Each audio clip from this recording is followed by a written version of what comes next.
Good morning.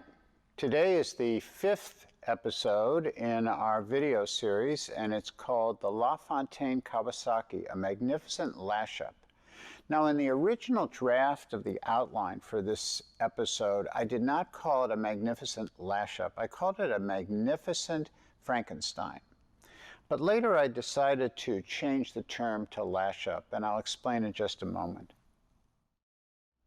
Afterward, I softened the title with the term lash-up, meaning a project assembled with parts from different cycles.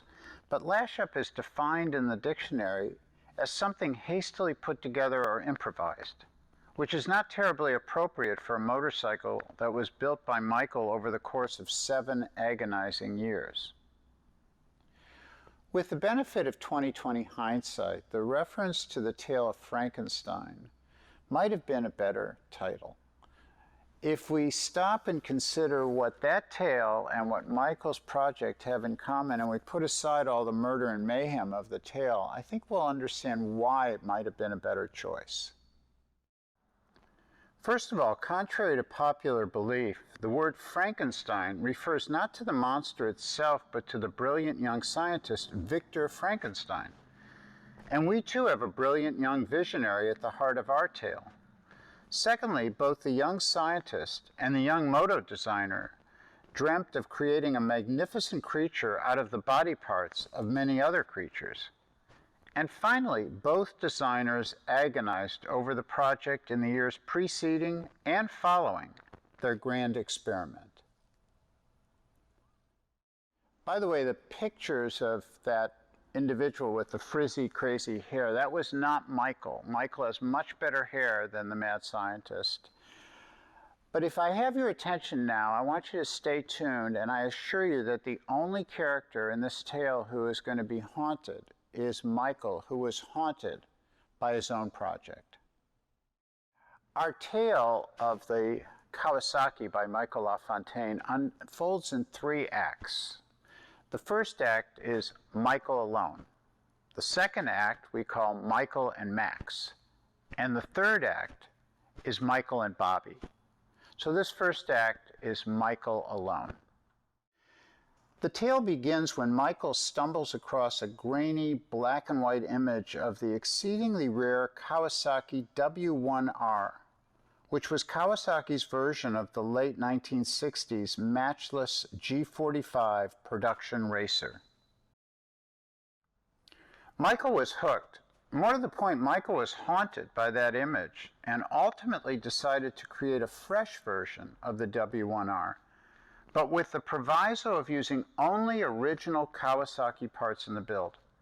Since photos and authentic parts of the W1R were virtually non-existent, Michael had lashed himself to a nearly impossible task. The fuel tank alone consumed a handful of years as Michael reworked a bunch of tanks until the right one had been fashioned. It was all part of a 7-year journey, pockmarked with inspiration and creativity, but also self-doubt and anxiety about whether this project was a worthwhile way to spend a chunk of his life. But ultimately, the monster had been tamed, and this magnificent creature stood proudly in Michael's shop with parts from 25 different Kawasaki's, ranging in age from vintage 1966 all the way to the 1980s. And Act 1 had come to a close. Act 2 of this tale brought a new character onto the stage, and that was Max Hazen, one of the greatest custom builders of our time. About 2 years ago, Stacy and I were out in California, and I got a text from Max saying he needed to talk to me right away. It was urgent, but not bad. Now, that isn't how Max talks. So I called him right away, and we started to chat about something that led to the Kawasaki by Michael LaFountain. When I connected with Max, I asked Max what was so urgent, and he said, listen, I've come across a bike by a fantastic builder designer by the name of Michael LaFountain. Michael contacted me and said to me, would you contact Bobby on my behalf? I'd love to have this particular bike, this Kawasaki, in the museum. And Max said, yeah, sure, I'll be delighted to do so. Michael and Max were friendly with each other. And Max said to me, Bobby, this is a phenomenal build. It took 7 years to build it. It is a bike I've been drooling over for a few years. Do you think you'd be interested? I said, Max, I'd really like to see the bike you've been drooling over for a couple of years. I said, did you find out from Michael what he has in mind for a price? And he said, no, I didn't ask him. I said, well, why don't you go back and find out what kind of price he has in mind, and in the meantime, I'll do a little bit of research about the bike. So Max said, okay, I'll reach Michael, I'll call you back. During that gap, I did read a few articles about the bike, which were extremely complimentary, and that talked about something that I was hooked on, I was fascinated by, and that is the fact that it took 7 years, and that during this period, Michael was haunted by the self-doubt and the anguish, the loneliness of the long-distance custom builder. And at times it was difficult for him to move forward, but he did, and he completed the bike. So by the time Max called back, I wanted this bike. I wanted the story behind this bike in the museum. So I said, Max, did you find out what Michael wanted? And he said, yeah, I did. And his tone was very subdued. I said, what does he have in mind? I thought it was an extremely high figure from Max's tone. He said, all he wants is so-and-so, which was a very low price. I said, Max, are you sure? And he said, I'm positive, because I asked Michael again. I said to Michael, once I give that figure to Bobby, that's going to be the price. And are you sure that's all you want? And Michael said to Max, it's more important to me that that bike is in the Haas Museum than what I get for the bike. And I said to Max, all right, tell Michael we have a deal. I just want to take a look at the bike, but we have a deal. And that's the end of Act 2. And now we're ready for Act 3, the concluding act. But before we do, a commercial break. This is what I use on my hair, pig spit. It's a little greasy, but Stacy likes the smell of it, so I continue to use it almost every day. And now for Act 3.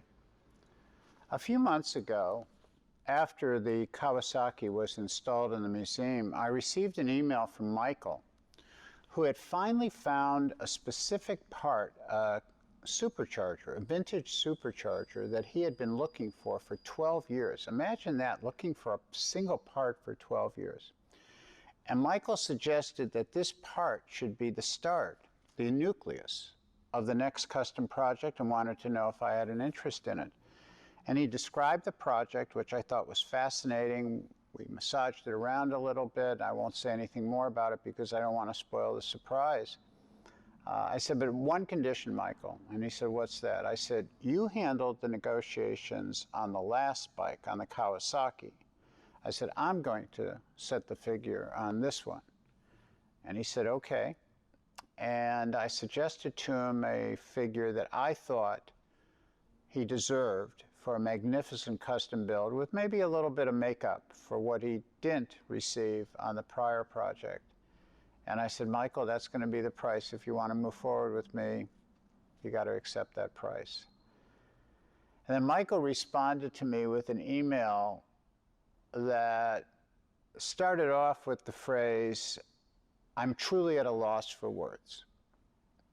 And then there were 5 or 6 short paragraphs after that email began, all of which started with the words, thank you.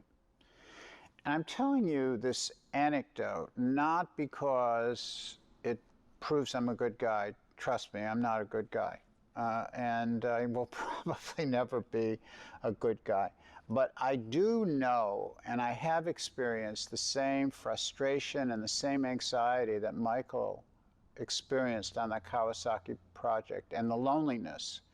I know when I was a photographer for National Geographic and I was going to remote places all over the world, you're all alone for long periods of time. You're away from the States, that you're living in difficult conditions. It's like going into your shop every day, and at many different points in time you wonder whether or not the project is a worthwhile project.